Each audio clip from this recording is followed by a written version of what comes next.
Hello, my name is Amy Heyse, and in today's tutorial, I'm going to be walking you through how to draw St. Lucy. We celebrate her feast day on December 13th, and I'm going to show you how to draw her using simple lines and simple shapes. For this tutorial, all you need is a piece of paper, a pencil, and something to color with. And if you're interested, I also have another St. Lucy inspired craft and some other Advent themed tutorials here on my channel, so I'll include those links in the description as well. So just a reminder, feel free to use the chapters or pause the video if you need more time or you need to skip ahead, and know that you can make your St. Lucy look different than mine. As artists, we get to make choices and you can choose how you want yours to look if you want it to be a little bit different. So the first thing that we're going to do is we're going to draw an oval shape for where her head is going to be. I want to make sure that I'm leaving some space at the top of my paper. That way I have room for her little crown with the candles. But otherwise you can put that anywhere that you want. So go ahead and sketch out your oval. You can do as big, as small, as narrow, or as wide as you wish.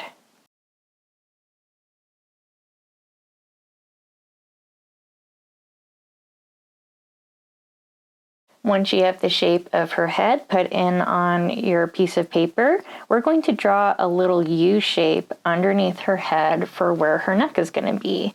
So here, down underneath my head, I'm going to do a little short and fat U shape for her neck, like so.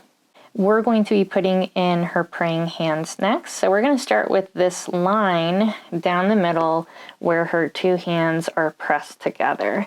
So underneath that U that you did for the neck, you are going to add a straight up and down line right in the middle. And that's going to be for how long her hands are going to be. And we want her fingers to be more narrow at the top and kind of gradually widen down at the bottom. It's kind of like a teardrop shape. So where her neck is, I'm going to draw a diagonal line that comes down and then curves around and connects to that first line. I'm going to do the same thing on the other side. So I'm going to start near that line in the middle, bring my line down at an angle and curve and connect it. It almost kind of looks like an upside down heart. Next, we're going to be putting in her arms. So we're going to be putting in two diagonal lines, one on the top and one for the bottom. So let's start with the top one. So right about here on my paper, I'm going to do a line that comes downwards at a slight angle like this. I'm going to leave a little bit of space, that way she has a wrist, and kind of near the bottom of that hand I'm going to draw another diagonal, but this one's going to be lower and a little bit longer. We're going to do the same thing on the other side, so we're going to do a diagonal line coming from the top part of the hand out like this, and one coming downwards like this. So they should kind of match. So near her head, where her head connects to the neck, you're going to put a line that comes down for one of her shoulders, and then a downwards diagonal line on the other side like this. We're going to put in these two lines for her chest, so leave a little bit of space, and you're going to put a line that comes down, stops at her arms, a line that comes down on this side and stops at her arms. So now we should be able to connect this shoulder to this bottom part of her arm and elbow. So I'm going to do a diagonal line kind of starting at her shoulders and coming down and around to connect to that little arm there. And I'm going to do a little diagonal line that comes down and connects to this little arm here. Now you can kind of see that I had some lines that connected. You could either leave it as is, or if it's helpful, you could even take an eraser and you can adjust any of those lines in your arm and elbow area to kind of get it just right. So what we're going to be working on next is we're going to be putting in her little waist. So she has kind of like a little curved line here where her waist and her sash is. So underneath these two lines for her chest, you're going to kind of skip over the arm here. You're going to draw a curved line that comes down and then connects where this line is, like so. We're going to finish up that sash a little bit later. What we're going to do first is we're going to put in the edges for her skirt. So starting where her waist is, you're going to draw a slightly curved line to create the outside width of her skirt. And you can make that line as long, small, narrow, wide as you want, but you want it to come down your paper for basically as long as you want the skirt or her legs to be. I want to do a similar line on the opposite side, so I'm going to start at the waist again. I'm going to move my pencil out and to the side, and I want it to match with that first line that I made. That way her skirt is even. If I need to make any adjustments, I can do that with my pencil. And when I have a height or length that I like, I'm going to connect those lines together with a curve like a big smile. You can do a wavy line if you want her to have a flowing skirt, but I'm just keeping it simple today. I'm just connecting it like that, erasing any lines that I adjusted or no longer need. Now we can work on finishing up that little sash. So we're actually going to start with the bow first. So where the bow knot is, the knot's kind of like this little V or upside down triangle shape with the pieces of ribbon around it. So wherever you want your bow to be on her waist, maybe you want it in the middle, maybe you want it off to the side like what I'm going to do, you're going to put a little letter V, kind of like this, and that is going to be the knot for the bow of her sash. The floppy parts of the bow that are tied, they're kind of almost like curved rectangle shapes. So here's what I'm going to do. At the top part of that V, I'm going to do a line that comes down for as long as I want that floppy part of the bow to be. And then at the pointy part, I'm going to add another line that kind of matches. I'm going to connect those together with a slight curve, kind of like this. And then I'm going to add one more little line, kind of starting at the top of that V and coming down a little bit, like this. And that creates kind of like that ribbon that's kind of like looped and wrapped around.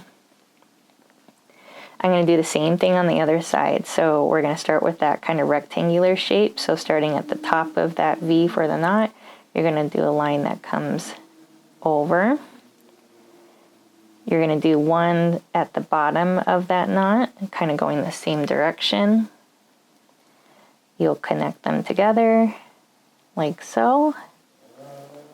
And then you'll add one little line kind of near that top to hint at that looping part of the bow. We're going to do these dangling parts of the sash and ribbon. So starting on one of the sides of your bows, you're going to do a line that comes down. You can make it as long or short or wavy or straight as you want.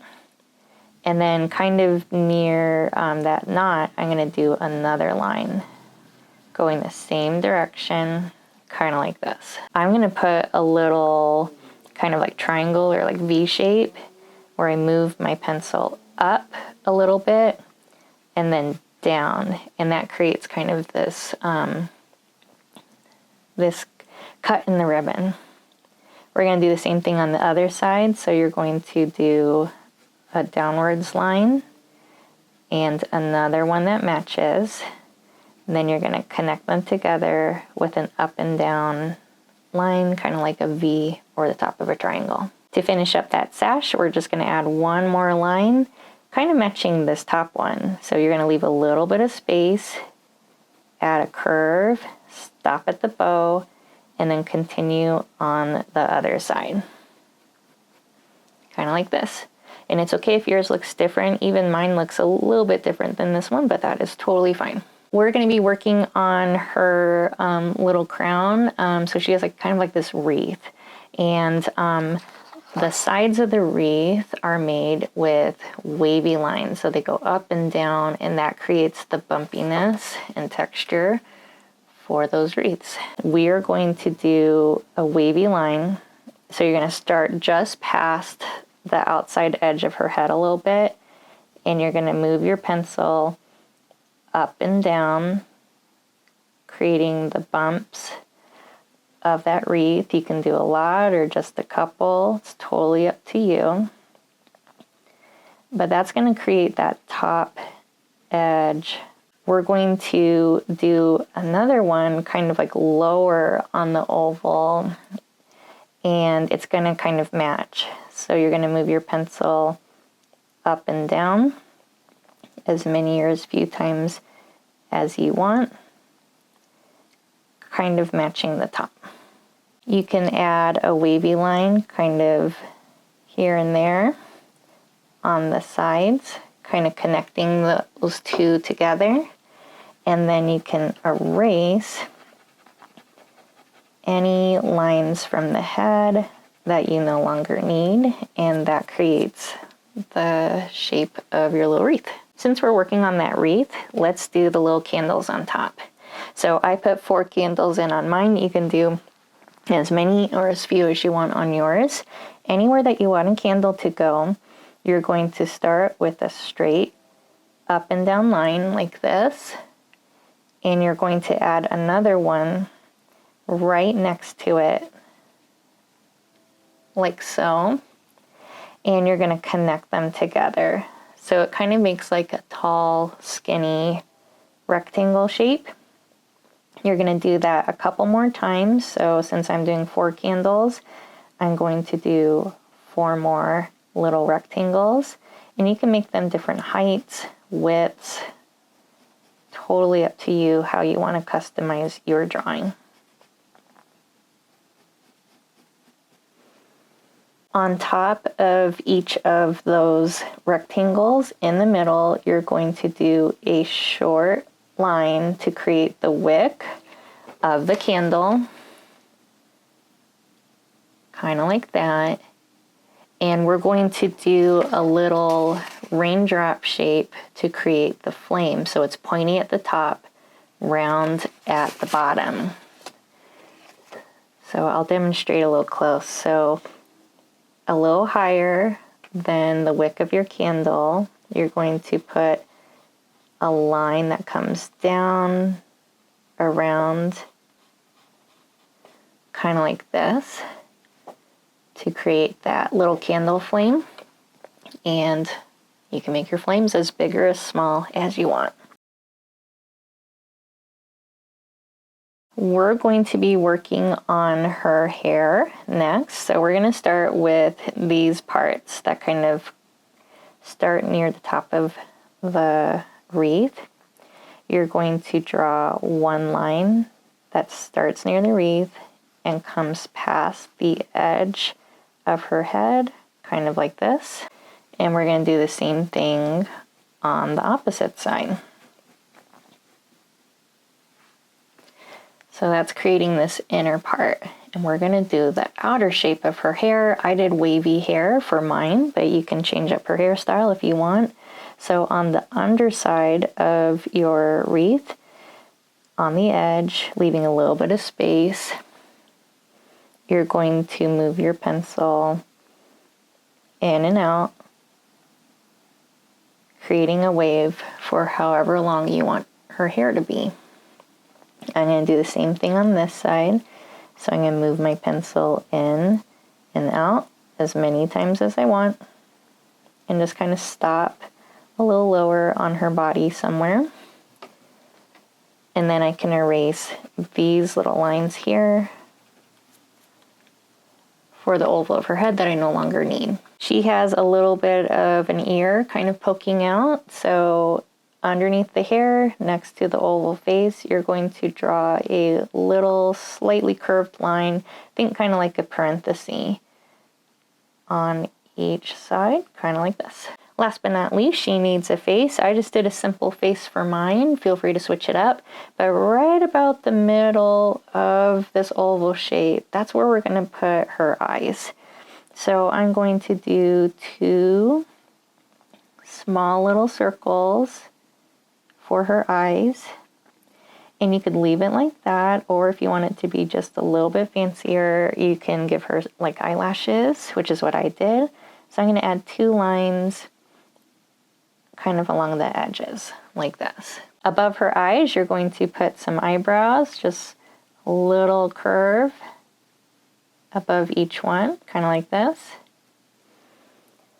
And we're going to put her nose in next. So in between her eyes and the bottom of her head, kind of in the middle, right about here, you're going to put a little curve, almost kind of like a little baby smile line, but that's going to be for the bottom edge of her nose. We're also going to add a simple smile, and that's going to go in between the bottom of her nose and the bottom of her head, kind of in the middle. I'm just doing like a little sweet, subtle smile. Feel free to switch it up if you wish. And unless there are any other details that you want to add to your St. Lucy that I didn't show you, feel free to do so. I added these little holly berries to her wreath. They're just simple circles.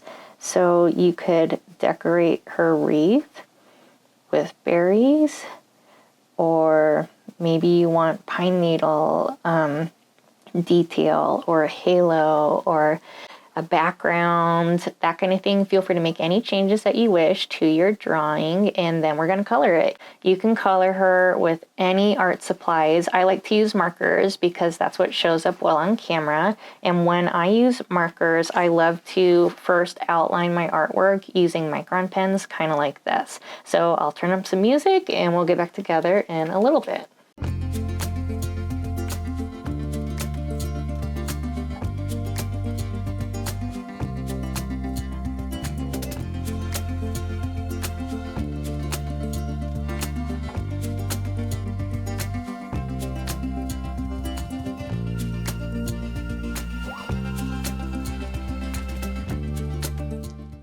Thank you so much for following along. I would love to see how your St. Lucy drawings turned out. Feel free to tag me on social media so I can see them, and know that I post new Catholic-inspired art tutorials here on my channel every month. I'll include some links in the description if you'd like to support my channel, and I want to remind you that you are loved.